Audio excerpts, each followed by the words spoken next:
matchup, the clash of the titans. Yes. Fabi against Maxime. Fabi with the black pieces. And is it going to be a Berlin? It is not a Berlin. There Fabi. will be an Archangel Bishop Oh, C5. will he finally play his opening? And he doesn't. Come on, Fabi. What's going on here?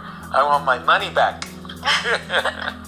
And we have Technical DQ. no a Chico. Yeah, that's a classical Chikori. Wow. Very interesting turning point here because you can play d5 here and close everything down forever. You can play knight d2 and allow some more fun lines. For me, I used to play the Chigorin with black and I gave up precisely because d5 exists. But yeah, MVL allows for more life action. Yeah, I think as black you prefer this because it's not that you're immediately equal here, but there's more scope for you to have counterplay later down the Peter, line. help me out. After the move knight b3, my understanding is the theory goes endlessly. It's like knight b3. Yeah, but nobody really looks at this anymore. This used to be incredibly popular in, I would say, maybe the 80s. Yes. And by the time I started looking at this as a potential way to play with black, nobody really knew anything anymore, including myself, of course. I think it was hilarious. It was a New in Chess magazine where Vladimir Kramnik was annotating a game, and he was like 4 pages of analysis of these beautiful moves of, I think, this variation. And finally, on the 5th page of analysis, he says, "So, my novelty." I was like, what? All the previous moves have been played by many other players. So the theory is very, very deep. Time to jump in. Yeah, I'm Play just either side. amazed at looking at the speed with which Fabi has been playing the entire opening. It feels like both players know exactly what they're doing, the plans and the position. And I don't play the Chigorin with black, but clearly Fabi, he's managed to create an expansion on the queen side. b4 always in the air. He brings the rook to e8 first. Where is white's play? How does this continue? Does black ever want to get in b4 in these positions? In some positions, but it also gives white additional squares for the pieces. For instance, the piece on any piece on c4 would be a good square for it. So black generally tries to wait with it. As for white, trading and playing bishop c5 is very typical. Just trying to trade those two bishops off, leave the position with the bishop on d3 against the bishop on d7, which is quite awkward for black.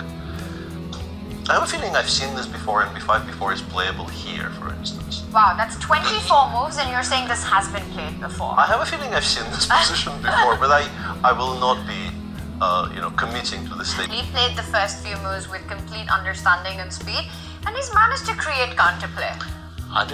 Complete understanding the speed. You said the magic word. What is the clock times? It is under 2 minutes for Fabi now, and about 2.5 minutes for Maxime Vachier-Lagrave. There we see it on our screen. Well, that's a nice 35-second difference. That could become important as we just saw the move bishop e6. And offers a trade.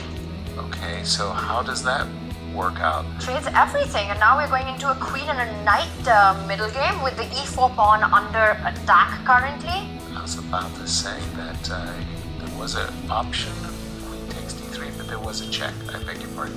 f7 would have been hanging in that case. So queen and knight versus queen and knight, e4. Is this too even? Should be very level, yeah. I guess currently the white knight is slightly better positioned because knight f6 has very few squares. Well, What? That's he too wants clever. to trade e4 for a4 and claim that he's slightly better there. That's too clever by far. I mean, queen c2. This would always be a very difficult decision for me on the board. Do you defend a4 or do you trade the pawn and give white this pass on the queen side? And There's no comfortable way to defend it, so I think we take on e4 and we go for those positions. They don't 4 really versus look all that 4, scary, yeah. and the b pawn is not so scary. And With he's the- done it. By the way, Nepo went down, as we mentioned. After before, 6 out of 7, he loses the last 2. Oh, this is always the most painful that's- game. Right, that's what I was talking about. You know, you had a great day at the office. Don't spoil your day. Make a draw to just go home feeling good about yourself. Queen takes a4, knight takes e4. This is getting a bit double-edged, I feel. You know, material equal, very less pieces on the board, but with the b pawn, and I like that centralization. Whoa. There's a Check, check. king h7. Knight takes e5. You could take on d1. You could give queen d1 and take on f2. What's happening after all of that? f7 is hanging. Queen d1, take on f2, but I take on f7. So we're looking at a position after knight takes e5. I was trying to calculate that on fade. Check. By the way, if Please. Maxime wants to draw, is there a perpetual after queen e5? I see queen e5 and queen f5, queen c8. Easy draw. Is that a draw? Yes, it is. Oh, he goes for it. Yes. And he's I don't know, but knight e5 may be more ambitious, but he goes, and this is going to end in a draw. Exciting game, but the result you predicted. I felt it all the way. It's just the professional thing to do when you've played really an outstanding